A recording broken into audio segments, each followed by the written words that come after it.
सकते हैं। बंसल जी, जैसे आपने बताया कि आपका फैमिली बिजनेस भी है और आपने कई बैंकेट हॉल भी रेडी करे हैं, मतलब अपने जी बिजनेस के लिए, मतलब जी सेटअप किया है, सब कुछ जी किया है। जी जी। तो मतलब दुनिया की नज़र में तो आप एक सक्सेसफुल बिजनेसमैन हैं, कई बढ़िया बढ़िया बिजनेस चल रहे हैं, ठीक है। मतलब आज वो आपको एज ए बिजनेसमैन सक्सेसफुल देख रहे हो, राइट। पर आपकी उस सक्सेस में भी कहीं ना कहीं स्ट्रगल तो रहा होगा। निश्चित रूप से हर एक की लाइफ में हाँ, रहती तो वो किस टाइप के स्ट्रगल रहे होंगे, कुछ ऐसा बताना चाहेंगे आप व्यूवर्स को? मतलब एक यूथ जब कुछ स्टार्ट करता है, बस वो पहली छवि देख लेता है कि ये सक्सेस है, है। राइट। पर जो उसके पीछे का जो स्ट्रगल है वो नहीं देख पाता वो। जी। तो मैं उस स्ट्रगल के बारे में बात कर रहा हूँ, मतलब कैसे आपको बैंक्वेट हॉल से ही ले लेते हैं, जब आपने ये वाला बिजनेस स्टार्ट किया तो क्या क्या स्ट्रगल आपको फेस करना पड़ा वहां पर?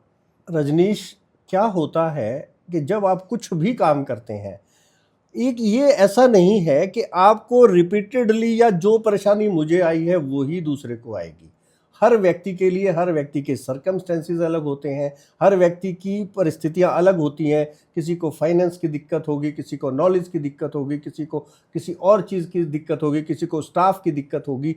तो आपको उसकी थोड़ी सी स्टडी कर लेनी चाहिए, और स्टडी करके परेशानियां तो आएंगी, हर्डल्स आएंगी, प्रॉब्लम्स आएंगी। ये मान के चलो कि जब प्रॉब्लम्स आएंगी तभी हम आगे बढ़ पाएंगे। हाँ देखिए, जी। परमात्मा क्या करता है, परमात्मा कभी आपको आपकी औकात से ज्यादा दुख नहीं देता, परेशानी नहीं देता। पैसा भी तो नहीं देता ना।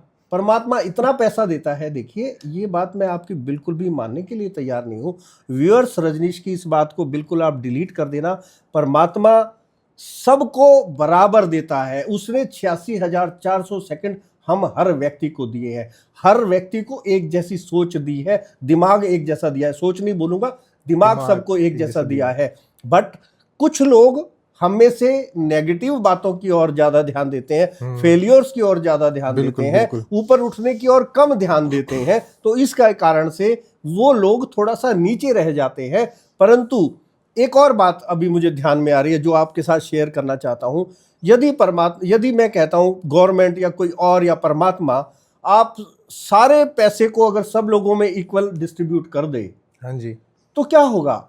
1-2 साल के अंदर अंदर ही जिनके पास पैसा जा रहा है, ज्यादा था, उनके पास पहुंच जाएगा, और जिनके पास नहीं है वो उनके पास ही रह जाए, नहीं होगा। उसका कारण क्या है?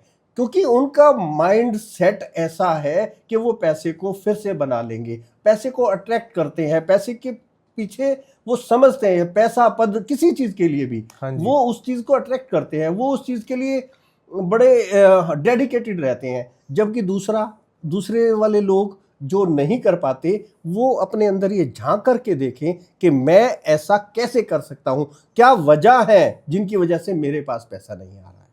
आप अगर आ भी जाता है, जैसे आपने केबीसी का उदाहरण देना मैं बहुत उचित समझता हूं। हाँ जी, सुशील कुमार जिसको पहले 1 करोड़ रुपए मिला, हाँ जी, पैसा तो आ गया, बट वो पैसे को कैसे कहां संभाल पाया? तो इस तरह से हम सब की जिंदगी में ऐसा ही होता है।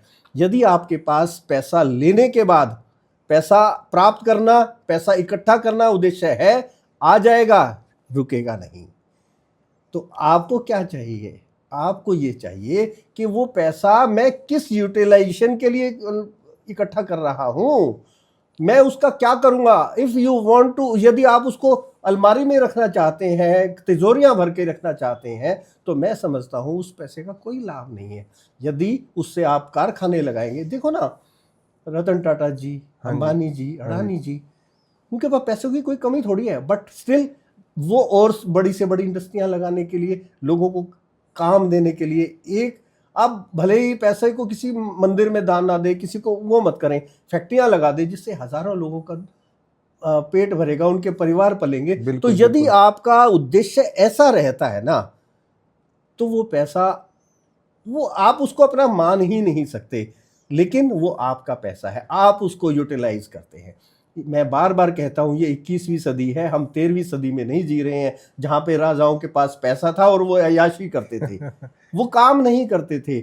आज मरणासन, जब तक जीवन है तब तक हम लोग काम करना चाहते हैं। और मैं एक और बात यहां पे ऐड करना चाहूंगा, जो लोग जल्दी रिटायर हो जाते हैं, खासतौर से हमारी मिडिल क्लास की जो फैमिलीज है ना, हमारे पेरेंट्स हैं या हम उस एज में आते जा रहे हैं, तो हम जब काम करना बंद कर देते हैं ना, तो कोई हमें पूछने वाला नहीं होता। हमारे बच्चे, हमारे पड़ोसी, हमारे मित्र बहुत ज़्यादा हमसे बात नहीं करते ना, हम अकेला रह जाते हैं।